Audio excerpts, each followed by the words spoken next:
Welcome to Dishing Up Nutrition. Today's podcast is brought to you by Nutritional Weight and Wellness. I'm Cara Carper, a licensed nutritionist and board-certified nutrition specialist. I'm pleased to be here today with Brandy Burrow. Brandy is a licensed and registered dietitian.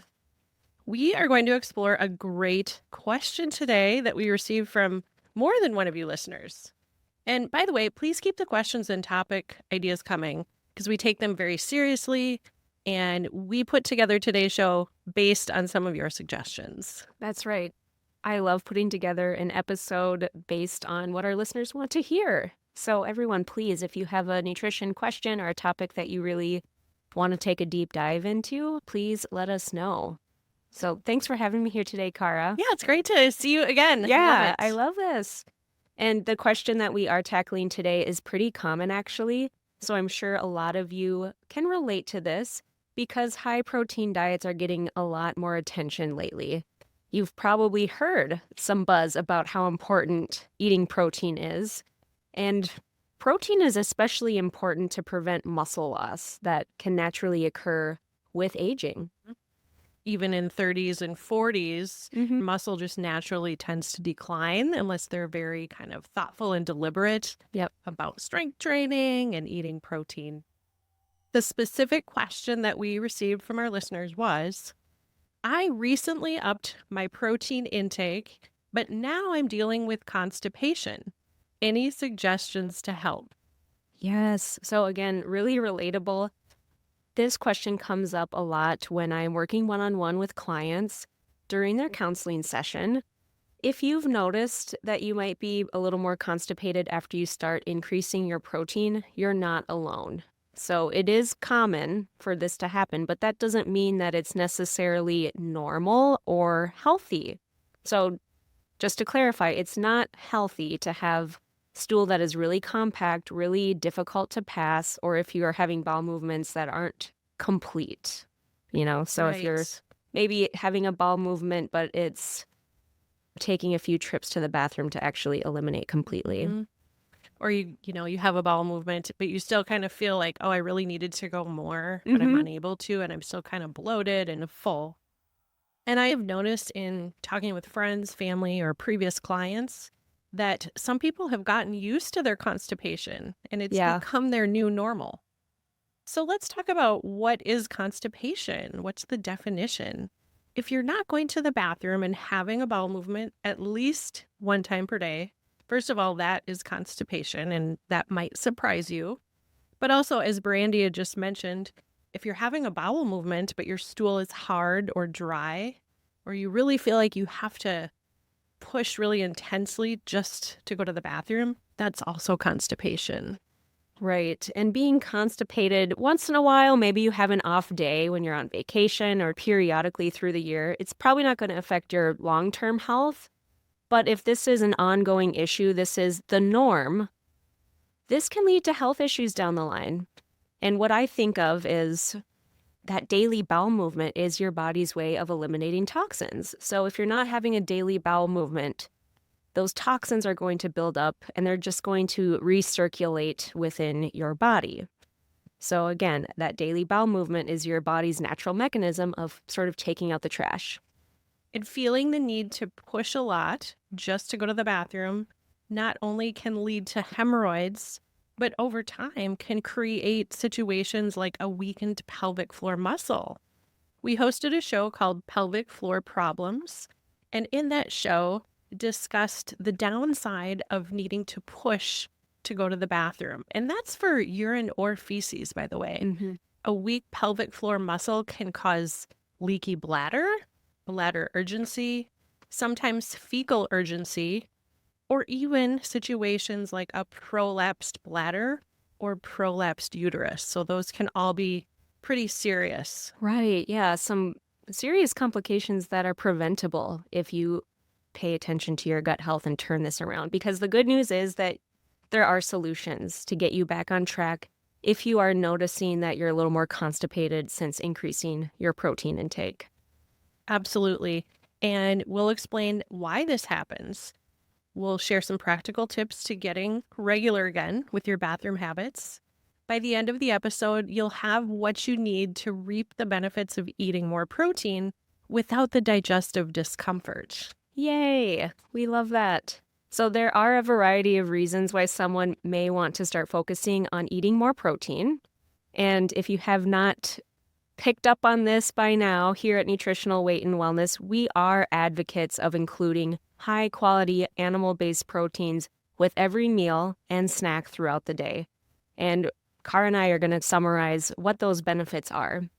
So first of all, eating enough protein is going to help you with weight loss because it very effectively helps control appetite and reduce hunger. So studies have shown that protein helps you feel fuller with less food, and that's partly because protein boosts your levels of peptide YY. So that is a protein that basically helps you feel full. And it also reduces your hunger hormone, ghrelin. And there was a study that found increasing protein intake from 15% of total calories in a day, increasing that up to 30% of total calories in a day, resulted in overweight women eating over 400 fewer calories without trying. Yeah, that's amazing. It was just natural because they felt more satiated after eating. That's amazing. So just boosting your protein will naturally kind of reduce your caloric intake of processed carbohydrates. That's usually what people are craving when they're feeling hunger pangs. Exactly. Another benefit of protein is we know that protein is the building block of our muscles. So maintaining adequate protein intake is not only going to help you build muscle, but it can also prevent muscle loss. So Cara, you already mentioned that as we age, we tend to lose some of our muscle mass even as early as our 30s. So I think it's never too soon to prioritize protein. Another common scenario, though, where you may find yourself losing muscle mass is when you're losing weight, especially if you are using one of those weight loss medications. So really rapid weight loss very often means you're very quickly losing muscle mass. And another added benefit of consuming protein, it's incredibly important for bone health. It can reduce risk of osteoporosis, osteopenia, and fractures, especially after menopause for women. Right. So important for us ladies to think about our bone density. And protein is also necessary to help repair our tissues, especially after an injury. So if you have any kind of surgeries coming up or you, heaven forbid, break a bone, we need that protein to repair. Well, let's go back and address why increasing protein in your diet may lead to more constipation. To understand this, we need to look at how your body breaks down protein. So, Brandy, would you mind summarizing just the process of protein breakdown in the gut? Yeah. So when we eat protein, it doesn't magically just turn into that muscle or magically boost our energy. It needs to go through a complex process, basically breaking down into its smallest components so that it can be absorbed by our intestinal tract. So believe it or not, digesting food, even protein, actually begins in the mouth. So that protein breakdown, a lot of it does happen in the stomach and some of it occurs in the small intestine, but your mouth first needs to chew that protein, breaking it into smaller pieces that your digestive tract can handle. So let's pause here a moment as we're talking about digestion beginning in the mouth. Listeners, have you ever thought about why you need to chew your food? Because we all know that our esophagus is only so wide, so to prevent choking on food, we know that the food needs to be broken down into smaller pieces. But here's something interesting that you may not know. The smaller you can make those pieces of chicken, meat, egg, maybe it's shrimp in your mouth, the more surface will be available on each little piece of food, and that's going to help the food come into contact with enzymes as it moves down your digestive tract. So the more surface area, the better those enzymes can work on the protein. Yeah, so the smaller pieces, more available to the enzymes for digestion. Yeah, that's perfect. Really interesting to think of it like that. the saliva in your mouth is going to help moisten the food, which makes it not only easier to chew, but easier to swallow. So if you've heard the health advice, chew your food thoroughly before swallowing, well, that's not just to prevent choking, but as we learned, it actually promotes overall digestion too. We have two enzymes in our saliva. They're called amylase and lipase. Although those do help with overall digestion, they mostly aid in the breaking down and digestion of carbohydrates and fats. They don't do a lot to break down protein. Okay, Brandy, let's move on. Let's go down from the mouth and the esophagus. Let's move into the stomach. Yeah. What happens to our chewed up meat once it reaches the stomach? Well, I think this is where a lot of the magic happens when we talk about protein digestion. So proteins are really large molecules, so their chemical breakdown does take a certain amount of time.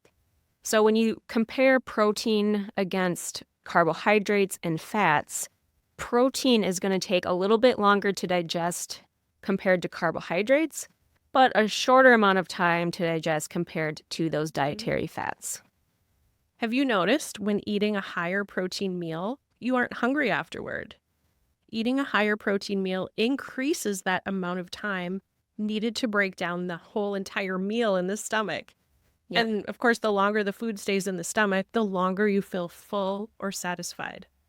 That's also part of why protein is such a good tool to control cravings.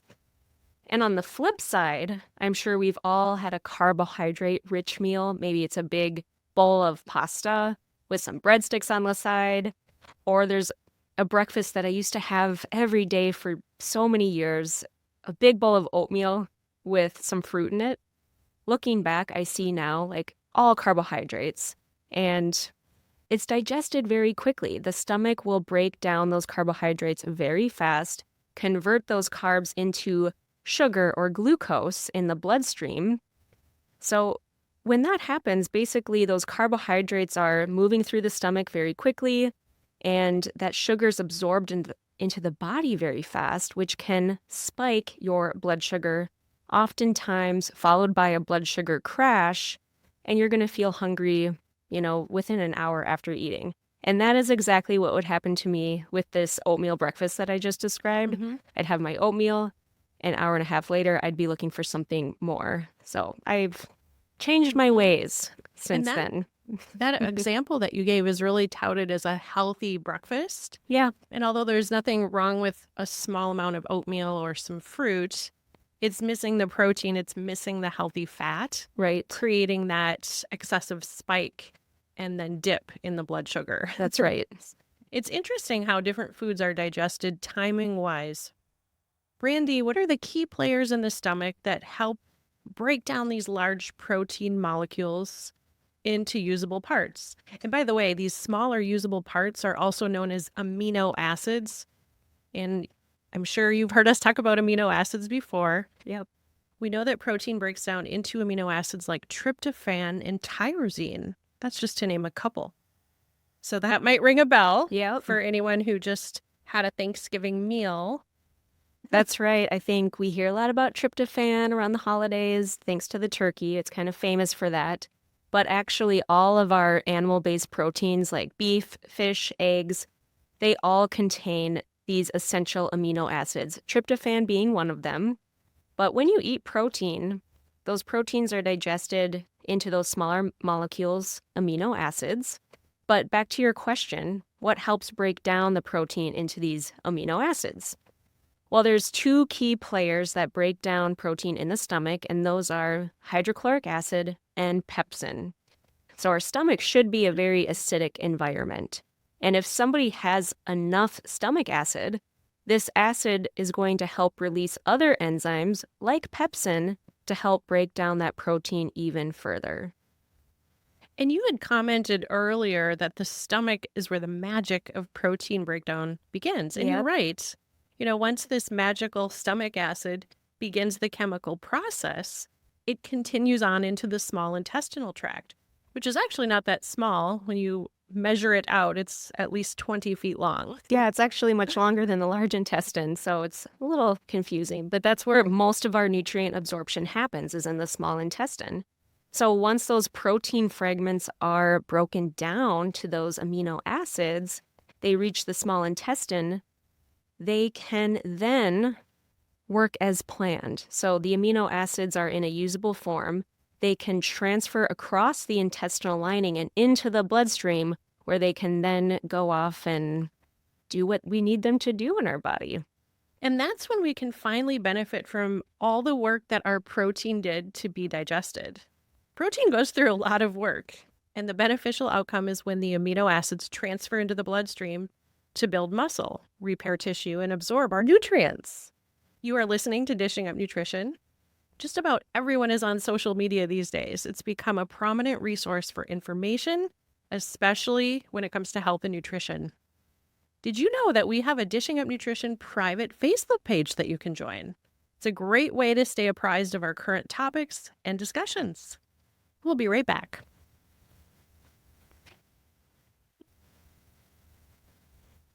Welcome back to Dishing Up Nutrition.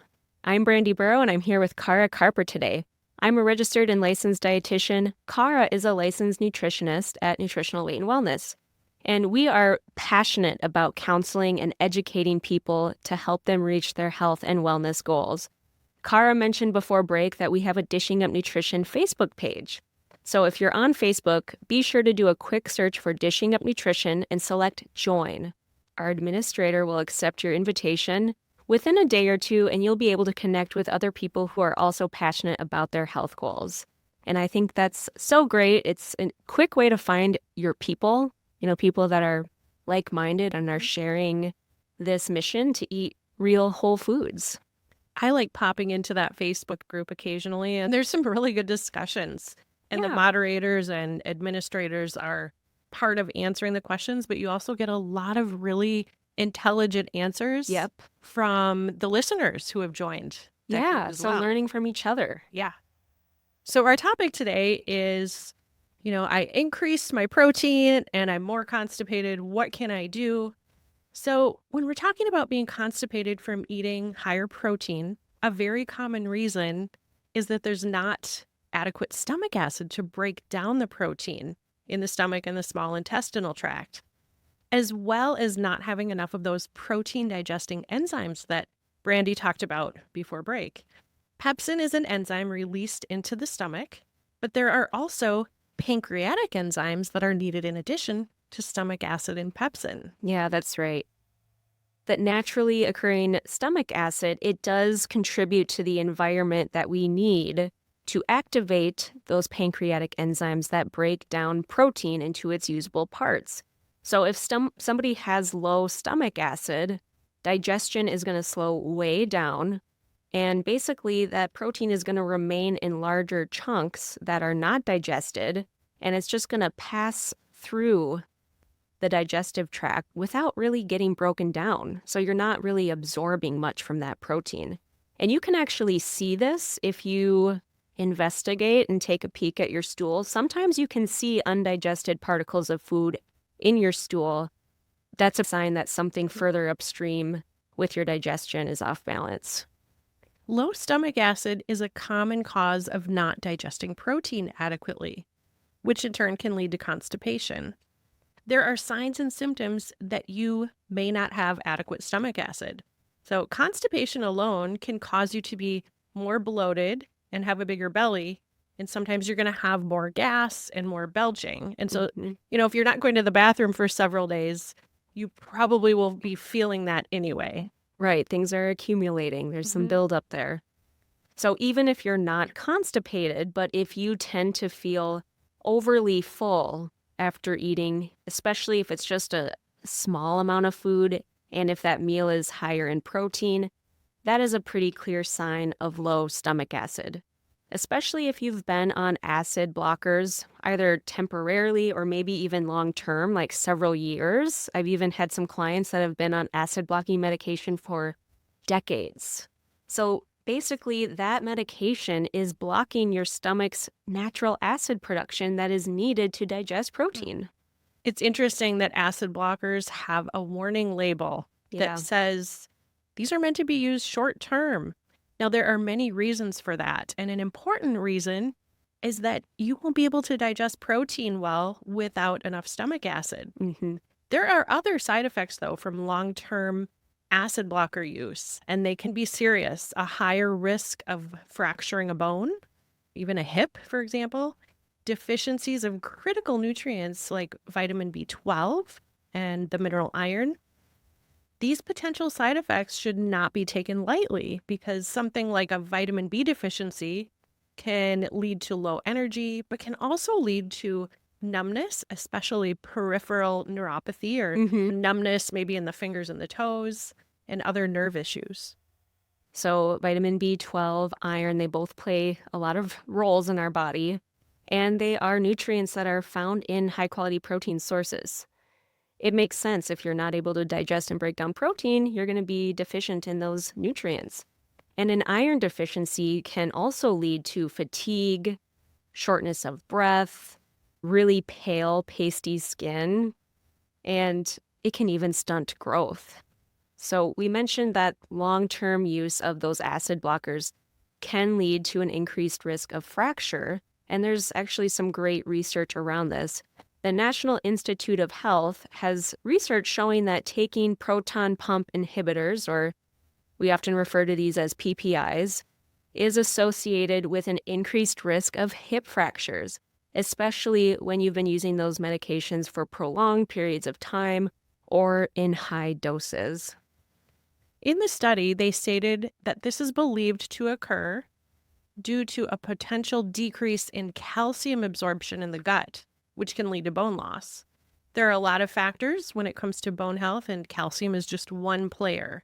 But please know that taking long-term proton pump inhibitors and Prevacid and Prilosec, I'm just throwing out a couple brands, it's not good for your bone health. So you need to do your research to get to the root cause and wean off with the help.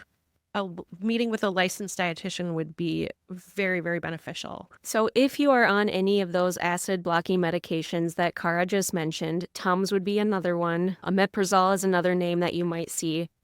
Please head to our website and listen to one of our previous podcast episodes on this topic. We have done multiple shows that focus on just this, giving you a bit of guidance on how to safely wean off those acid blockers. And if you have heartburn and acid reflux, these are just good episodes to tune into just to get a little bit of insight into how you can turn that around. If you have not been to our website, it's weightandwellness.com, all spelled out, Weight and Wellness. Click on podcasts and radio shows. All you need to do is type in the search engine a couple of keywords. You might type acid reflux, acid blockers, or GERD, which is gastroesophageal reflux disease. Brandy and I recently hosted a podcast discussing undigested food, and we talked about some supplements that can help you to better digest your food if you feel bloated or full after eating protein. Yeah, I think these two episodes go hand in hand. So if you haven't listened to that episode yet, that'd be a good one to listen right after you finish this one. And I want to mention that the NutriKey brand key digestive enzymes can be very helpful in helping digest protein because these capsules contain a little bit of hydrochloric acid, a little bit of pepsin, and the pancreatic enzymes amylase, lipase, and protease. Plus, there are some other ingredients such as taurine and ox bile, and that will help with bile production. There's also gentian root, which is a natural, what we call bitter. Bitters are an herb that have historically been used for digestion, I believe thousands of years. You know, as I've gotten older and I know my body is naturally producing fewer enzymes and less stomach acid, I really like to take the key digestive enzymes with my larger protein meals. So essentially all of my meals, except I wouldn't do it with a smoothie. I've noticed when I have digestive enzymes or hydrochloric acid tablets and I'm just having a protein shake, I can kind of feel it sitting in my esophagus. So Okay. personally, for me, it has to be like a chewable protein meal. Yeah, well, that makes sense because I guess with a smoothie, that protein is already kind of broken down a little bit. So you mentioned that sometimes you do take additional hydrochloric acid. I could see that being helpful for somebody who is aging producing less stomach acid naturally, or maybe for somebody that is taking acid blockers, trying to wean off, or maybe just has all the signs of low stomach acid, things we've mentioned, bloating, gas, belching, getting unusually full very quickly after you start eating.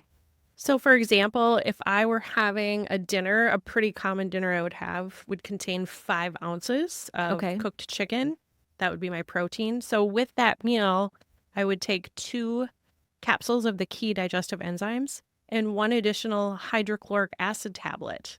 And so, anytime I'm having a meal that contains anywhere between 3 to 6 ounces of solid, let's just call it like a solid chewable protein, beef, fish, poultry, pork, or eggs. And it works best for me when I take it in the middle of a meal, which can be Right. kind of a hassle. And, certainly listeners, if you want to try this, if you suspect that you have low stomach acid, which is very common, Yeah. or you need additional digestive enzymes, you can absolutely take it before or after your meals. But if you notice that sensation that I mentioned, kind of like it's sitting in your esophagus, if you can kind of feel a little bit of a burning, trust me, that should not happen if you take it right in the middle of your meal instead. And these are general recommendations. It's my anecdotal recommendation. If you're meeting with a dietitian, really ask for a specific plan that caters to your individual needs. Yeah, good suggestion. And you can play around with it and see what works best for you. But I think the main thing is like take it close to food, whether it's immediately before, immediately after, or somewhere in the middle, like you do. But the point is that these enzymes are helping you digest the food. So it's not really going to do you a lot of good if you're taking it right away in the morning and then you have breakfast 2 hours later. Low stomach acid and not having enough of those digestive enzymes can be one cause of constipation when you're increasing protein in your diet. But sometimes I come across a client where it's not always a stomach acid issue or it's not always an enzymes issue that's causing the constipation. I would say one other thing that I see is that people will start hyper focusing on the protein because they realize, wow, I'm really under eating protein, but there's all these benefits. So they increase their protein, they start feeling the benefits, but at the same time, maybe letting some other habits take a back seat. So maybe they are forgetting to drink enough water, or they're feeling so full with their meals that they're not eating enough high fiber vegetables. So they could be kind of neglecting a couple other habits that are actually really important for your digestion. Yeah, those are definitely 2 big reasons. And let's dive into both of them a little more. They might sound simple: drink more water, eat more foods that contain fiber. But we know that these are 2 of the most common causes of constipation. So we're going to do a little bit of a deeper dive. I love it. And I think it's great that eating a higher protein diet is more filling, more satiating, and people report back that their cravings start to go away after they're improving protein. They're not eating as many sweets. But I have learned that when it comes to drinking water and consuming fiber, you have to be super intentional about maintaining these habits. You really have to think about it. I agree 100%. And sometimes I struggle with both fiber and water. The average American consumes about 12 grams of fiber per day, but to maintain good bowel function, going regularly, feeling like you're expelling everything, and you have a nice bulked up stool that's going to excrete toxins such as excess cholesterol, excess estrogen, we should be striving for 30 to 50 grams of fiber per day.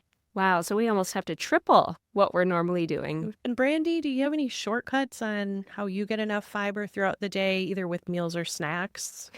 Yeah, for me, I've noticed vegetables are extremely important for me when it comes to my digestion. So I have a personal goal to get some kind of vegetable in with every single meal of the day. My personal goal is 5 cups a day. And it's not as hard as it might sound. If you get a cup with breakfast and then 2 cups for lunch and dinner, that's kind of how I do it.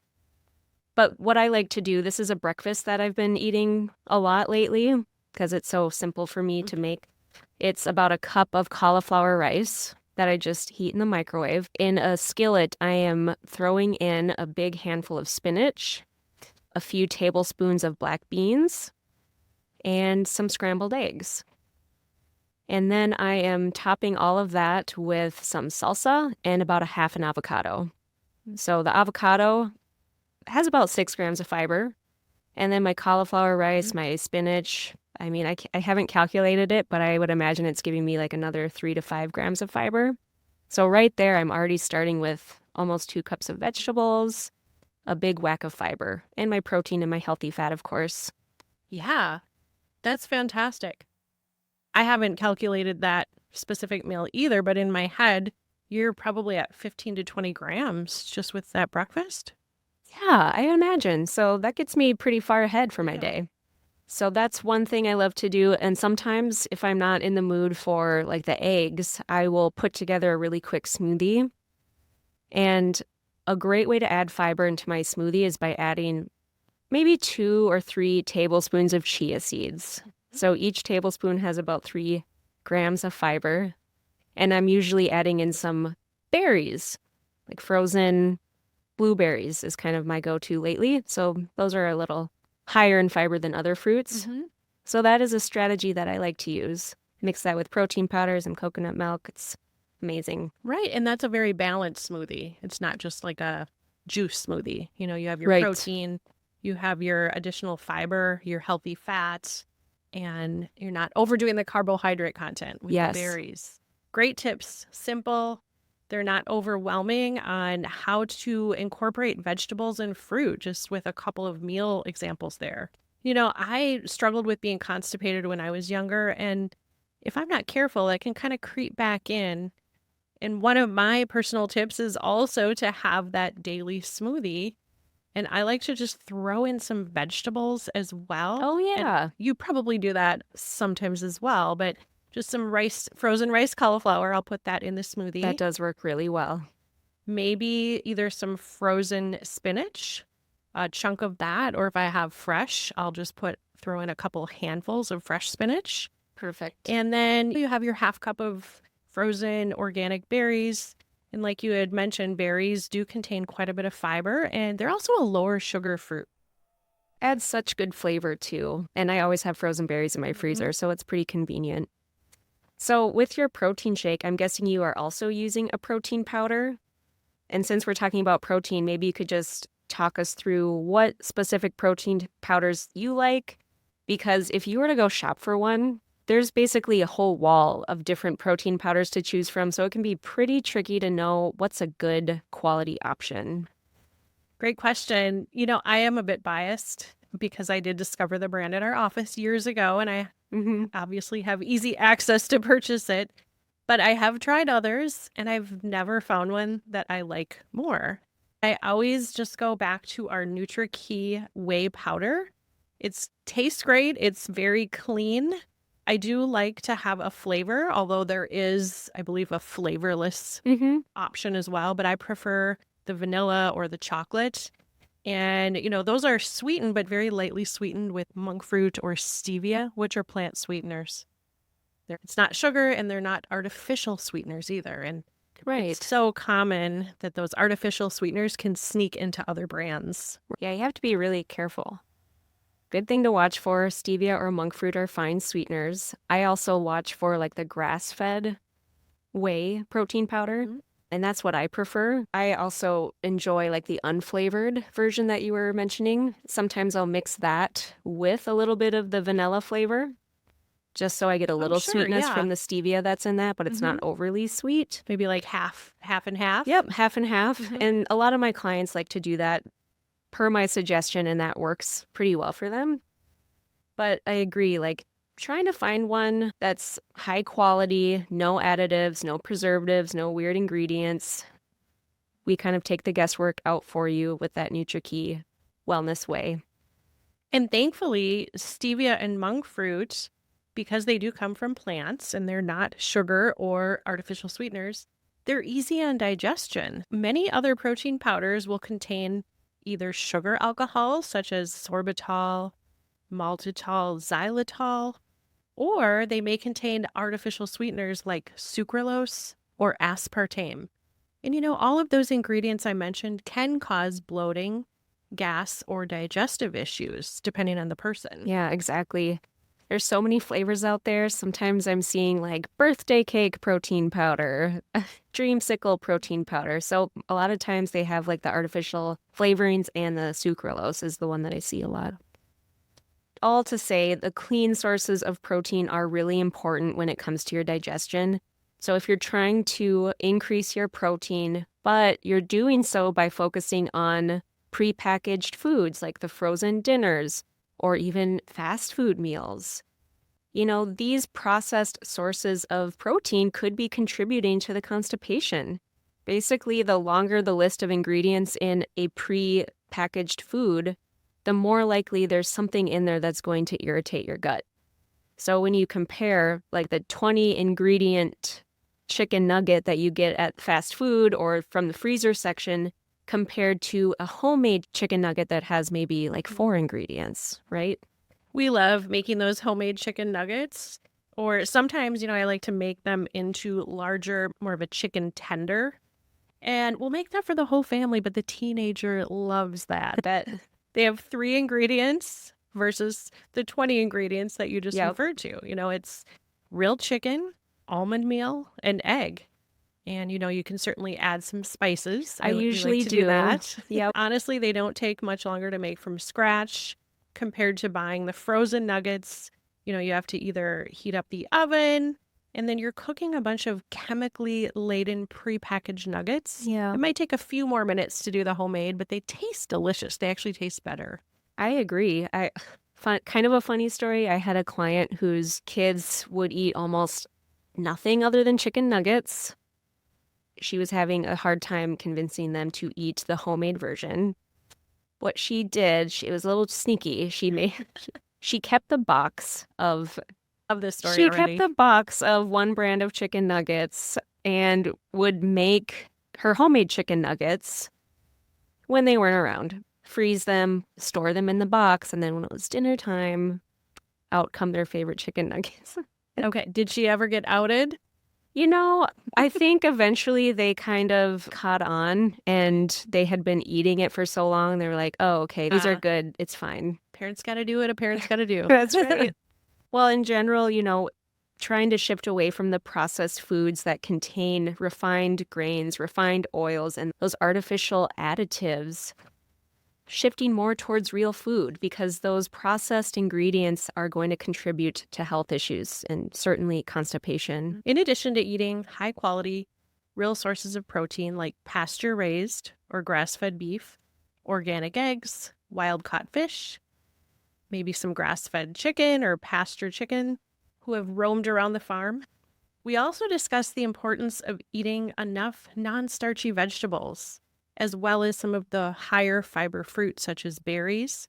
That's going to all help to balance out the microbiome in the gut, and it will help break down and digest protein. Absolutely. And getting a variety is always important for your gut health. And sometimes healthy fat takes a back seat when it comes to digestion. I don't think we often think about fat playing a role, but actually real natural fats like avocados, dry roasted nuts, coconut oil, they can actually act as a lubricant for our digestive tract.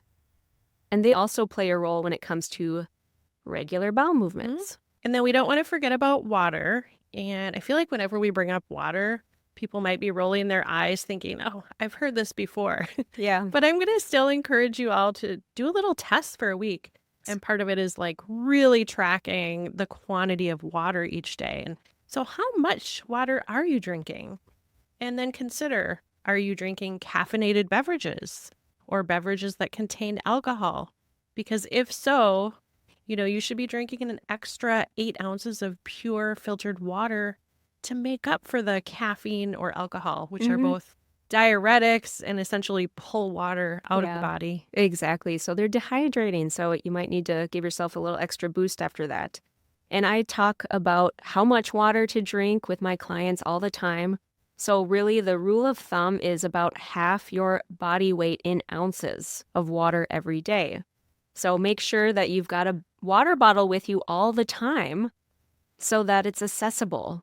I'll often encourage my clients keep a water bottle in their car, keep a water bottle in the office, keep one by your nightstand so that you've always got access to some good filtered water.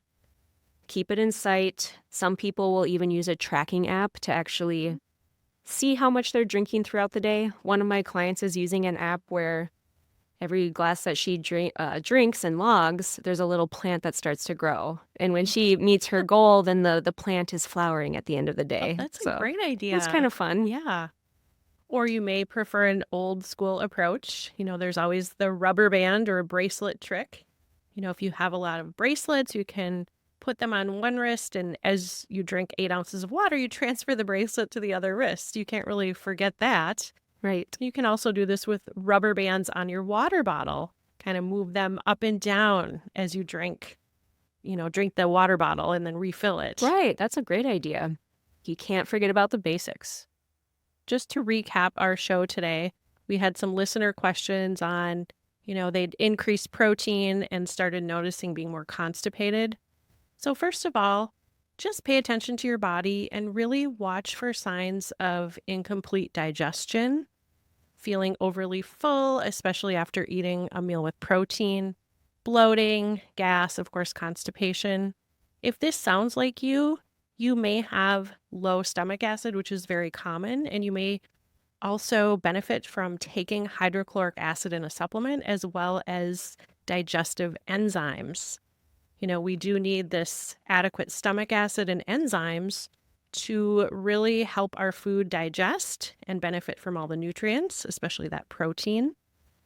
And shoot for a variety of vegetables and fruit.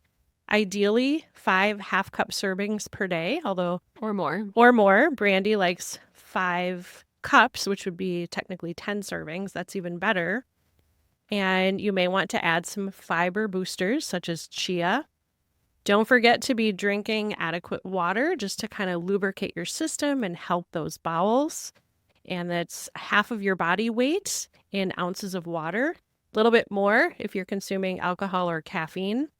And really focus on high quality proteins and avoid those processed proteins as much as possible. Exactly. Well, great recap. It was great seeing you today, Cara. You as well. Thanks, Brandy. And that's our wrap for our show today. Our goal at Nutritional Weight and Wellness is to help each and every person experience better health through eating real food. It is a simple yet powerful message. Eating real food is life-changing. Well, thank you so much for listening and have a great day.